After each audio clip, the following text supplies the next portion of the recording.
Welcome to this video on Republic to Empire.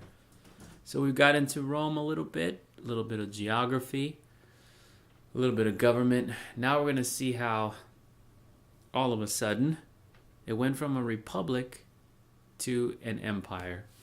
You can see this picture right here is a picture of the Colosseum today where the gladiators fought.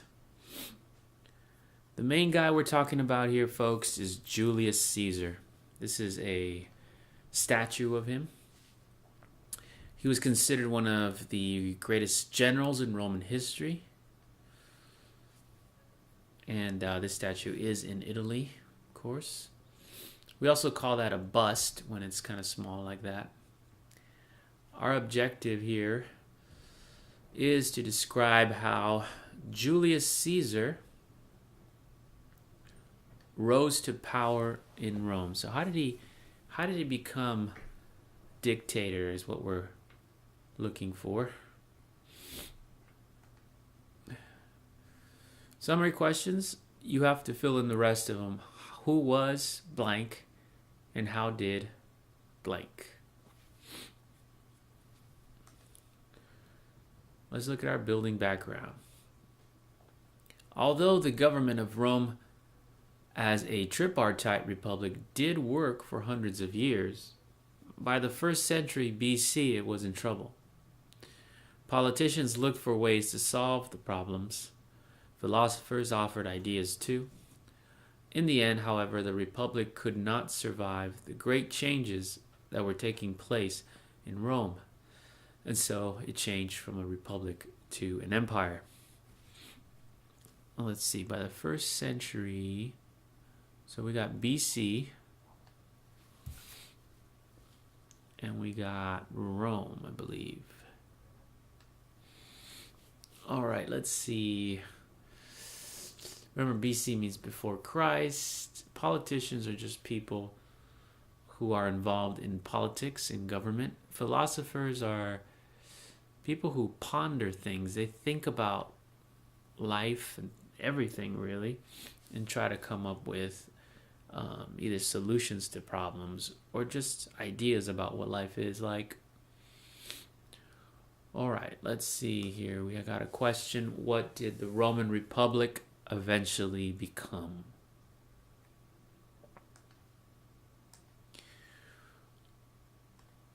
All right, so it's a republic, but now we're going to look at Caesar's rise to power and the concept development. Some politicians were calling on Romans to take power away from the generals. A new group of generals were working to take over the government. The most powerful of these generals was Julius Caesar. So we got here from the generals. So Caesar was a general in the army.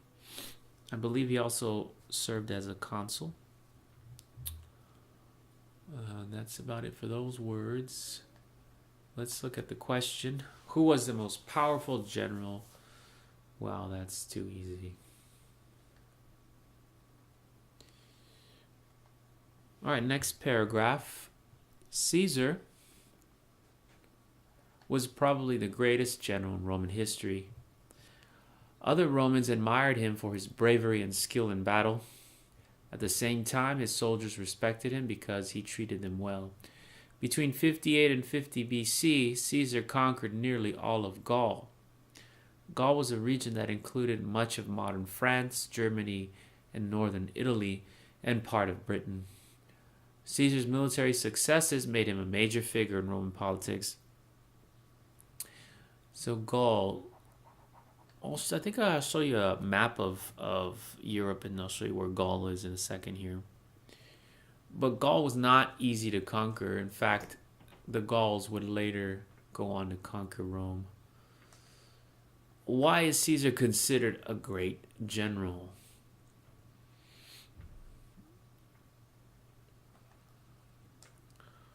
This is a painting done a long time ago. Not sure when. This is a great one. It shows the leader of the Gauls, this guy right here. surrendering to Caesar, who's over here. You can imagine who he is. He's here dressed in red, the red robe. Also here, there's a soldier kneeling down, a captured Gaul. And you can see he's throwing down his weapons there.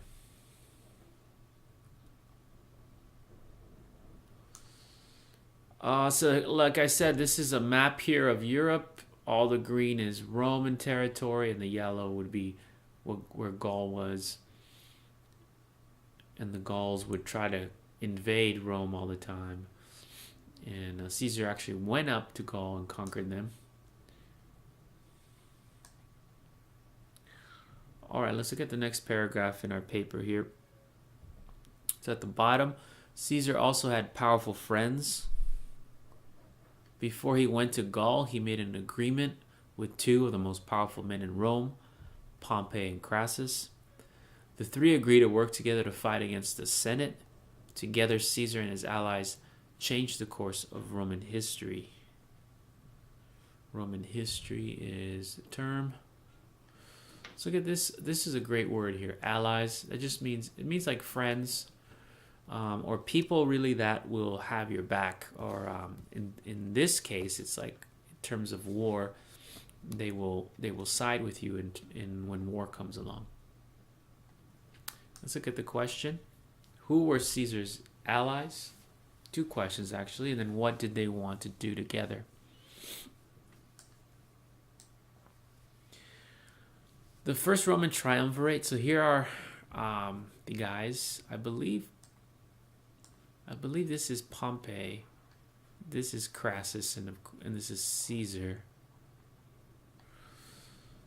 And triumvirate, that just means rule by three.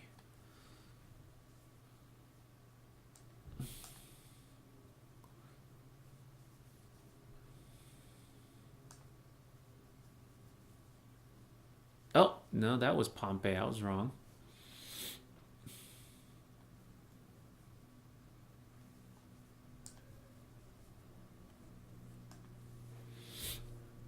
Julius Caesar, he was said to be brave and skillful in battle. So this is just like a little recap, a little summary. He treated his soldiers well. Over here you can see some coins made by the Romans, and you can see Caesar on one side.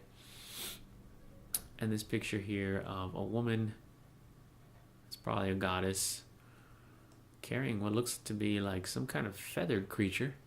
To the right is a denarii. So that's what they called the money, denarii. All right, so turn to the back of the page, and we'll see some skill development here. Using the text, describe how Caesar rose to power. So how did these things help Caesar? How did Gaul help him? How did Pompey? So think about how Gaul helped him. Write a little bullet point there, and how Pompey helped him. And that would be in the first page. If you're looking for Gaul, it would probably be in the second paragraph from the bottom, or third paragraph from the top. And Pompey. Pompey would probably be down at the bottom. Last paragraph. Anyway, so that's that. And then skill development part 2. Caesar was considered a great general and was loved by many Romans. If you were from Gaul at the time, what might you think of Caesar and why? So this is like what we call taking a different perspective. Like from the perspective of Caesar and the Romans, yeah, he was great because he did these things. But if you're on the other side, if you're a Gaul, you're probably going to see Caesar as something different. So that's what this question is about. All right, so after that, just answer your summary questions, and that'll be it. Thanks for watching. Don't forget to like and subscribe. See you later. Take care.